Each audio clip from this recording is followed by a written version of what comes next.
my good morning, everybody. I'm Ed Parcaut with Mike Kelly, and we're Real Estate Jerky Daily. I'm here. I swear. Aren't we all? What's going on? You want to do your numbers real let's quick? do the numbers real quick. We'll go like or real this. long, whatever it is. Oh, I can. Come on, the mouse. Where's your? There it is.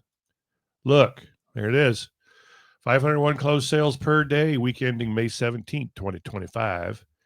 873 listings, though. So for the last 4 weeks, including April, of course, we've been in the 800s per day for the week. And closings been going down. And the closings are going down. We were in the 600s earlier, but now we're back in the 560s. Yeah, there's a reason.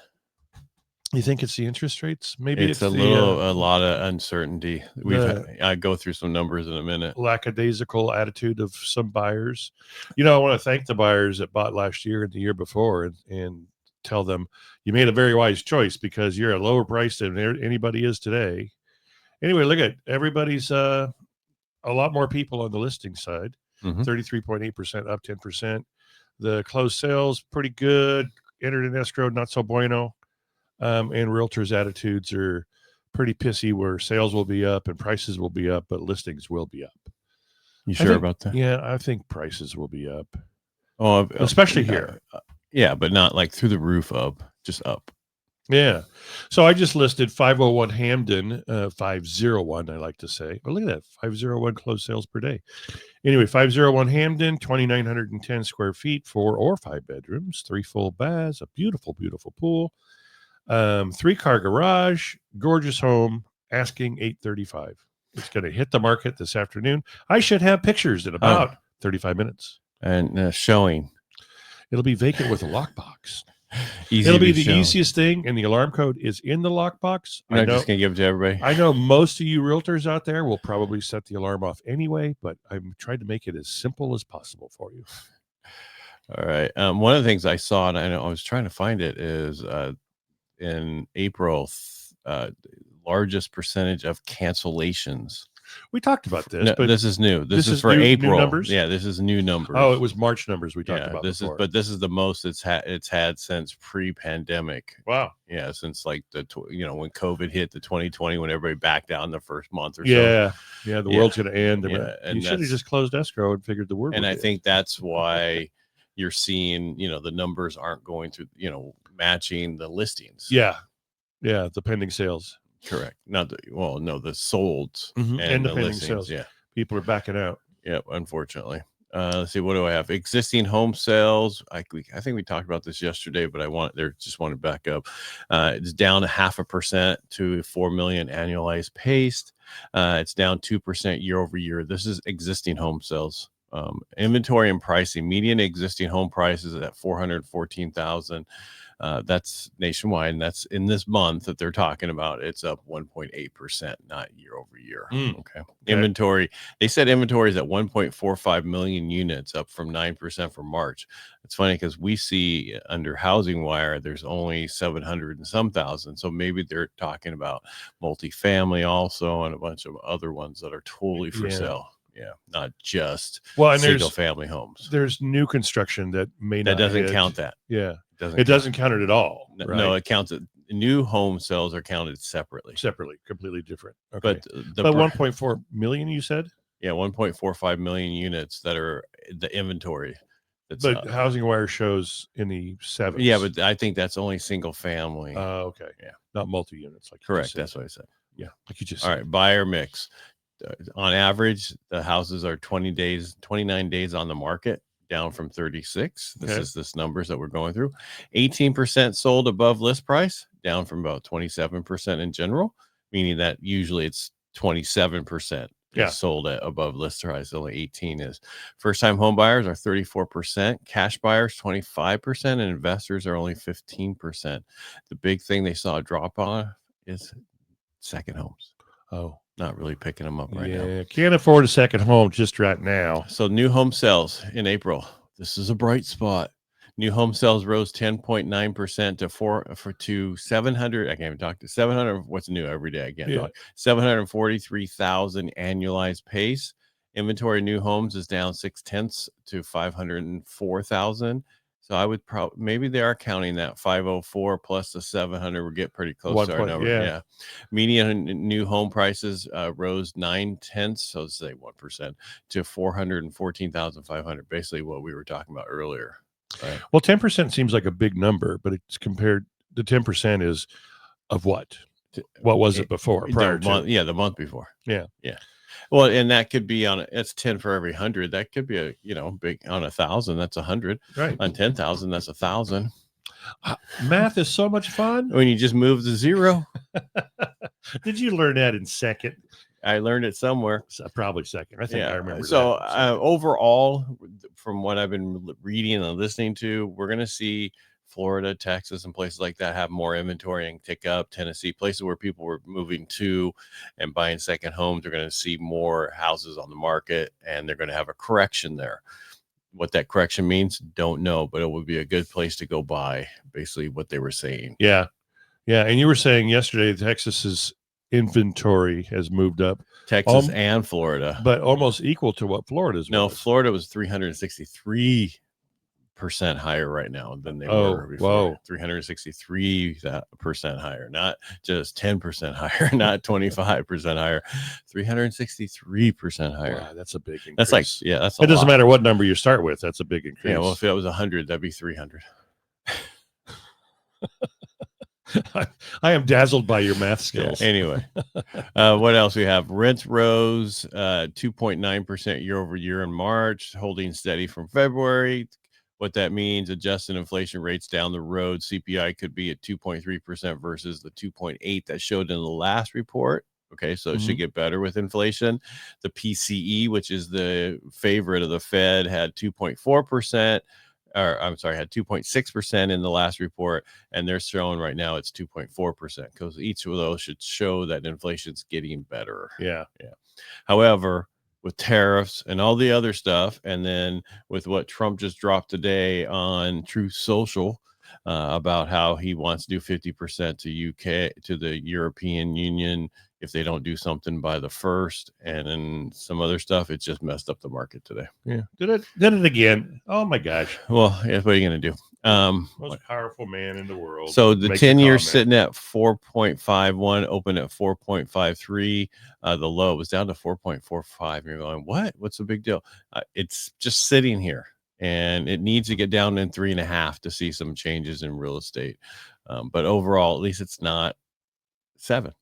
That's how I look at it. It could be worse. I could look at it like this. It could be really worse. What's going on? Credit score reform. The FHFA, HUD basically. Yeah, Bill Pult is turning up the heat on FICO, questioning rising consumer costs because it is like 3 times more expensive for a credit report right now since the Biden administration versus what it was in the Trump administration. Why? That's the question. And also they're talking about FICO because what he's saying, FICO stocks fell, because one of the things they're looking at next step, they're transitioning from a 3 merge credit report to a bi merge. So only 2 scores. Sorry about that. Adoption of FICO 10T and Vantage Score 4.0. I'm not going to get in each one of those. You can go just ask chat and it'll tell you what it'll tell you right away. And then you can learn a little bit more about them. The rollout is expected into this year, 4th quarter this year. It's aimed at lowering costs and boosting competition. Hopefully it'll be a better credit report, really showing what the client is, because how they will figure things out is just ridiculous. One of the things is, if you pay off your installment loan early, it's a negative against you. Yeah. That's always you know true. why? Yeah. Because you don't have any more revolving credit. It's not, the installment loan, like a car loan, you pay the car loan off early. The lenders had sent the thing to the credit bureaus going, we don't want them to do that, so make it a negative. Bullshit. No, I call bullshit. It's not bullshit. That's how that. I know, but I say that is bullshit. It is bullshit. Should not be saying but that's how that all works out. You've it's a negative satisfied your debt. Early should not affect you negatively. If you pay it off early, you should be able to get more of a positive than paying it totally at the same But they rate. didn't make the amount of money they thought they were going to make over the right, and so that's a negative amortization of that loan. And they're not. So that's $97,000 car didn't cost you $175,000. No, it costs you 200,000. Yeah. It's craziness. My math is really off there. You know, the other craziness is 94% of realtors in America have not sold a home yet. Yeah. Good thing you're not one of them. I know, but that's crazy. Okay. Fannie and Freddie, everybody's talking about when are we going to release these? When are we going to get rid of them and make them private again? Because in 2008, they were taken over by the government because they were almost insolvent. And basically, they're saying it's up to President Trump. And he's seriously considering it in conservatorship. Conservatorship is when they're go bankrupt almost and taken over by the government. Meetings planned with key officials. Here's the reason, the rub that why nobody wanted to do it before. Fannie Mae is worth $98.3 billion net worth. They're making money. Freddie Mac, $62.4 billion net worth. Wow. Yeah. So, I mean, there's they've recovered nicely, haven't they? Yeah. 150 billion that they could just use for something else. Yeah. But the only problem is if it was privatized, it will shake up the conventional loan landscape and it will impact pricing models because one, when it's backed by the government, it has a better rating. Right. When it's not backed by the government, it has a worse rating. Yeah, that's right. So what do? We just hang on to it, right? Yeah, that's right. All right. There's a trend right now in people buying real estate. You know what the trend is? Buying down. Women. Single women as power buyers. Today's that's female buyer are owning the process, investing solo, making long-term plans, and reshaping the market. The key traits focus on security, low maintenance living, and lifestyle alignment. Yeah. They like con yourself out of your dough, townhomes, and multi-generational spaces. So what does that mean? They want a big house and put a bunch of people in it? I don't know. Probably that one, but the condo, I can see the condo and the townhomes, especially with HOAs where you don't have a lot of exterior or maintenance to do. Just those things help. The HOA helps the association take care of the property, kind of. Yeah, the HOA just tells everybody what they can do and can't do. True. True. All right, let me finish my statement. Go for it. HOA was so important there. I'm just kidding. The problem with HOA is around here, right? In some of the places is the fact that, okay, your payment is this. Now your HOA is $500 or 800, whatever the number it is. And you could buy a single family home for that price. It just depends on it's a lifestyle change. Like you were talking about, where I don't want to have to worry about my lawn or anything else. I just want to throw my trash off the balcony. The biggest impact, that would be the ex-husband. The biggest impact, women will projected to control $34 trillion in assets by 2030. That's awesome. That's only like less than 5.5 years away. Yeah. I'll still 4.5. Yeah. I think that's fantastic. Already, and they already leverage that power in both primary and luxury markets. Woohoo!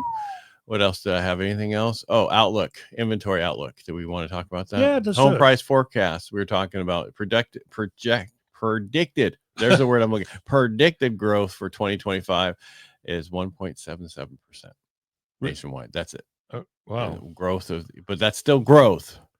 Yeah, it's not a California is going to be probably 5 to 6, just because we have San Diego, LA, Orange County. Some of those places are not doing real well right now. This is very true because of just affordability.